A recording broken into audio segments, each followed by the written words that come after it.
Hello students, in the previous lecture we started the revision of chapter 1. Today we will continue that. तो आज हम exercise 1.2 की revision करेंगे. तो 1.2 exercise में हम क्या पढ़ते हैं? Equivalence relation.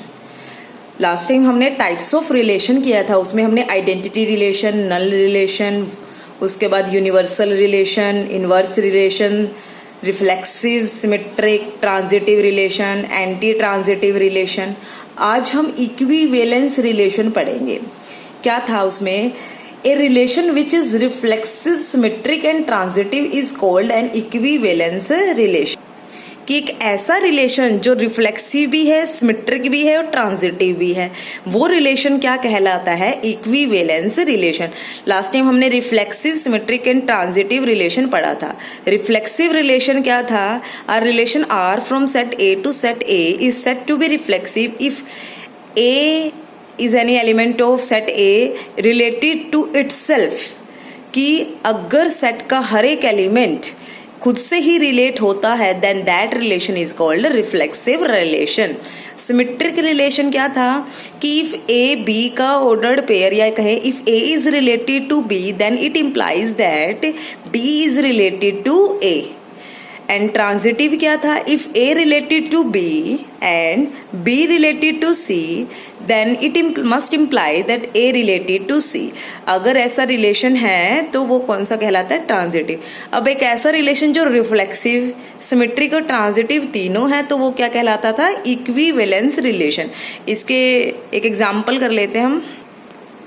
देखिए, फिर हमने उसके बेस पे क्वेश्चंस किए थे. क्वेश्चन कैसे कैसे थे? शो दैट आर कोई रिलेशन है ए से ए तक डिफाइंड है वेयर ए सेट है एक्स बिलोंग्स टू जेड और एक्स की जो वैल्यू है 0 या 0 से बड़ी है, 12 से छोटी है. मतलब वो सारे इंटीजर जो 0 से लेकर 12 तक के हैं. गिवन बाय आर के अंदर वो ऑर्डर्ड पेयर है a b such that mod of a minus b is a multiple of 4. कि ए में से बी माइनस करो, उसका जो मोड होगा वो 4 का क्या हो? मल्टीपल. हमें ये शो करना है ये आर कैसी रिलेशन है? इक्विवेलेंस. इट मीन्स हमें इसको रिफ्लेक्सिव, सिमेट्रिक और ट्रांजिटिव प्रूव करना है. तो ये गिवन है. रिफ्लेक्सिव प्रूव करने के लिए हमने सेट ए में से एक एलिमेंट उठा लिया ए, एंड हमें पता है ए माइनस ए क्या होता है? 0. इट इम्प्लाइज कि mode A minus A is a multiple of 4. क्योंकि 0 तो हर एक नंबर का मल्टीपल होता है, तो mode A minus A is a multiple of 4. अगर कोई भी पेयर या कोई भी दो नंबर इस रिलेशन को सेटिस्फाई कर रहे हैं तो इनका ऑर्डर्ड पेयर किस में जाएगा? आर में. इट मीन्स ए और ए का जो ऑर्डर्ड पेयर है वो आर में जाएगा. और यही तो हमारी रिफ्लेक्सिविटी की कंडीशन थी कि अगर सेट ए से मैं कोई भी एलिमेंट उठाती हूँ तो उसका अपने साथ ही जो ऑर्डर्ड पेयर है वो किस में जाना चाहिए? आर में. तो it means R is reflexive. उसके बाद आती है सिमेट्रिक. सिमेट्रिक में हमने ए बी दो एलिमेंट उठाए सेट ए से सच दैट उनका ऑर्डर्ड पेयर आर में जा रहा है.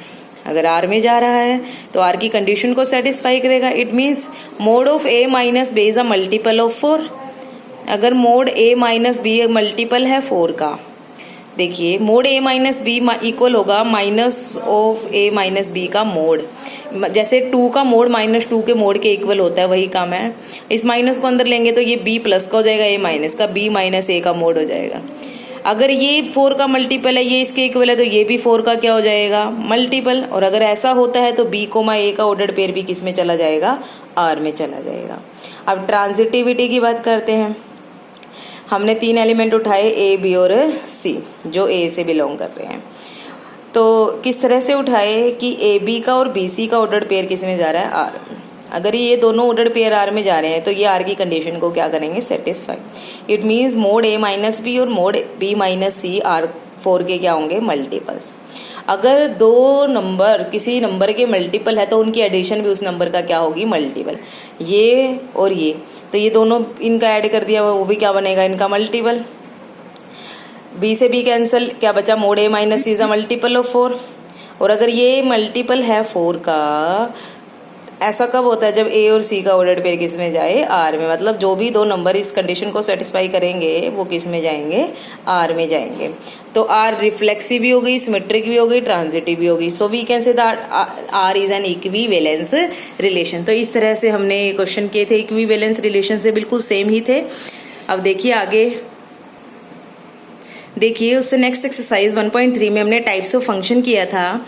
तो टाइप्स ऑफ फंक्शन में हमने कौन से किए था, 1 1 मैनी 1 इनटू ऑन टू, ये फंक्शन किए थे। अब मैं एक बार रिवाइज करवा रही हूँ 1 1 फंक्शन क्या था एरो डायग्राम से। जैसे हमने ए कोई भी सेट एज ए डोमेन ले लिया, बी को डोमेन ले लिया सेट, और एफ फंक्शन लिया। ए के अंदर ये एलिमेंट्स मान लिए, बी के ये एलिमेंट्स। तो ये फंक्शन 1 1 कब बनेगा, जब ए के डिफरेंट एलिमेंट्स की इमेज डिफरेंट हो, डिफरेंट एलिमेंट्स की इमेज सेम ना हो। सेम एलिमेंट की डिफरेंट इमेज तो हो ही नहीं सकती, क्योंकि फंक्शन नहीं बनेगा। हमें पता है कि एक एलिमेंट की दो इमेज नहीं हो सकती। ये हमारी डोमेन थी, ये कोडोमेन थी। जिन जिन एलिमेंट्स के पास ये फंक्शन पहुंच रहा है या जो जो वैल्यू फंक्शन ले रहा है, तो उनका जो कलेक्शन है वो रेंज कहलाती है। ये इधर वाले एलिमेंट इन एलिमेंट्स की इमेज कहलाते हैं, और इधर वाले एलिमेंट इन एलिमेंट्स की प्री इमेज कहलाते हैं। तो देखिए इसका जो इमेज है ये है सिंगल एलिमेंट की सिंगल इमेज, मतलब no two different elements have same image, then the function is called 1 1। उसके बाद हमने मैनी 1 पढ़ा था, जो 1 1 नहीं है वो many 1। It means at least 2 different elements have same image. जैसे मैंने यहाँ दिखाया है, ये और ये डिफरेंट एलिमेंट है, बन इमेज क्या है, सेम है। ये फंक्शन क्या कहलाता है, मैनी 1। और ये ध्यान रखना, फंक्शन बनने के लिए डोमेन के हर एक एलिमेंट को कोडोमेन में इमेज मिलनी चाहिए। उसके बाद हमने किया था ऑन टू और into function. Onto function क्या था कि कोडोमेन में कोई भी एलिमेंट ऐसा ना बचे जिसकी प्री इमेज ना हो।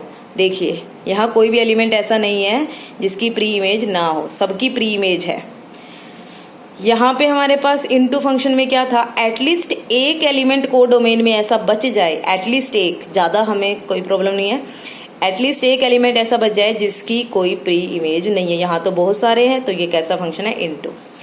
अगर मैं अब आपसे पूछूँ जो ये 1 1 फंक्शन है ये ऑन टू है या इनटू, तो आपका जवाब क्या होगा, इनटू, क्योंकि यहाँ एटलीस्ट यहाँ एक एलिमेंट ऐसा है जिसकी प्री इमेज नहीं है। अगर यहाँ बात करें, ये भी हमारे पास कैसा है, इनटू। अगर मैं यहाँ से इसको और इसको साफ कर दूँ, अब ये कैसा बन गया, onto function, many 1 onto function, और ये क्या है, 1 1 इनटू फंक्शन। अगर इसकी बात करें, ये ऑन टू तो है, 1 1 है या मैनी 1, मैनी 1 बनेगा क्योंकि डिफरेंट एलिमेंट्स की इमेज क्या है, सेम है। और ये वाला फंक्शन ये भी मैनी 1 बनेगा because two different elements have same images, at least 2 different elements must have same images. तो ये भी कौन सा बनेगा, मैनी 1, और साथ में ये कौन सा है, इनटू, और ये मैनी 1 ऑन टू। देखिए अब इन पे बेस्ड क्वेश्चन, देखिए हमने इस टाइप के क्वेश्चन किए थे। लेट ए कोई भी सेट दिया हुआ है, रियल लाइन में से 3 को हटाया हुआ है, एंड बी सेट दिया हुआ है, रियल लाइन में से पूरी में से सिर्फ 1 को हटा दिया। Consider the function F from a to b defined by f of x is equal to x minus 2 by x minus 3 is f 1 1 and on 2। हमें ये चेक करना है जो ये फंक्शन है ये 1 1 on 2 है या नहीं है। 1 1 के लिए हम क्या करते थे, तो 2 डिफरेंट एलिमेंट्स उठाते थे डोमेन में से, सच दैट उनकी इमेजेस हम सेम मान लेते थे। हम ये दिखा देते थे कि वो एलिमेंट्स खुद भी क्या है, same. It means 2 element different elements की सेम इमेज नहीं है। डिफरेंट एलिमेंट्स की अगर सेम इमेज ले रहे हैं तो एलिमेंट्स खुद भी सेम है, मतलब हमने गलत माना था। तो लेट कर लिया x1 x2 belongs to a, domain में से उठा लिए, such that f of x1 is equal to f of x2। f of x1 क्या बनेगा, x1 minus 2 by x1 minus 3, f of x2 x2 minus 2 by x2 minus 3, cross multiply की, ये आ गया हमारे पास x1 x2 minus 3x1 minus 2x2 plus 6।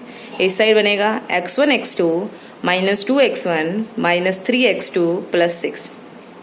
x1 x2 जब इधर आएगा तो ये इससे कैंसिल हो जाएगा, 6 जब इधर आएगा तो ये कैंसिल हो जाएगा। हमारे पास बचेगा minus 3x1 minus 2x2 is equal to minus 2x1 minus 3x2। x1 वाली टर्म्स को एक साइड रख लिया हमने, x2 वाली टर्म्स को एक side. Minus 3x1 plus 2x1 हो जाएगा, ये उधर जाके प्लस का और ये भी इधर जाके प्लस का 2x2। Minus 3x1 plus 2x1 is equal to minus x1 and minus 3x2 plus 2x2 is equal to minus x2। Minus से minus cancel, it means x1 is equal to x2। It implies f is 1 1 कि हम different elements की same image मान के चले थे, हमारे elements खुद भी क्या आ गए, सेम आ गए। तो f इज 1 1। अब बात करते हैं ऑन टू की। ऑन टू के लिए हम क्या करेंगे, को डोमेन में से एक एलिमेंट उठाएंगे, हम मान लेंगे उसकी प्री इमेज है, मतलब हमने मान लिया फंक्शन ऑन टू है, इट मीन्स हम अपने आप को ही सही प्रूव करेंगे। Let y belongs to B an arbitrary element. किस तरह से मान लिया, such that f of x is equal to y, कि एक x मिल रहा है हमारे पास a में से, such that f of x equal है y के। f ऑफ x की value x minus 2 by x minus 3 function given है, is equal to y। Cross multiply की हमने, y उधर चला गया है, मल्टीप्लाई करके किसकी वैल्यू निकाल ली, सोल्व करके x की। देखिए जब जब y 1 के इक्वल नहीं है तब तब ये एक रियल नंबर बनेगा, क्योंकि अगर 1 हो गया तो 1 बाय माइनस 1 जो डिनोमिनेटर है वो 0 बन जाएगा, और something bye 0 is not a defined, that is not a real number. तो जब जब y 1 के इक्वल नहीं है तब तब ये हमारा डिफाइन होगा। और देखिए y 1 के इक्वल है ही नहीं, क्योंकि b हमने ऐसा उठाया है, तो y 1 नहीं है तो x हमेशा एक रियल नंबर होगा। तो जब हम y को डोमेन में से उठा रहे हैं, एक डोमेन में एक एलिमेंट मिल रहा है सच दैट उसके ऊपर f लगा रहे हैं, तो y के equal, it means function is onto. तो हमारा फंक्शन 1 1 भी हो गया और ऑन टू भी हो गया। इस टाइप के क्वेश्चन हमने एक्सरसाइज 1.3 में किए थे।